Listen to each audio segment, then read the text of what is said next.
साथ है। अरे भोजपुरी जगत के कैसे फिल्म अभिनेता, ट्रेंडिंग स्टार, व्यू स्टार, अब इनके बारे में हम क्या कहेंगे?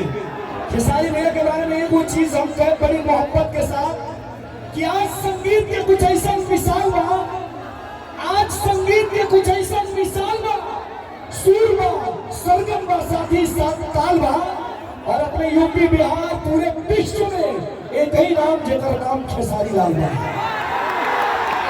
जोरदार तालियां हो जाए तो स्वागत करें। अब खेसारी भैया ये बलिया के जो धरती बा हमनी के, जहाँ के लोग, अब बलिया का पूरा विश्व आपके प्यार करेला, पूरा विश्व के दिल में आप समाइल वाली, आपके आशीर्वाद, आपके मोहब्बत से लोग इतना व्याकुल रहेगा आपके देखे खातिर। एक चीज हम कहना चाहो भैया खातिर,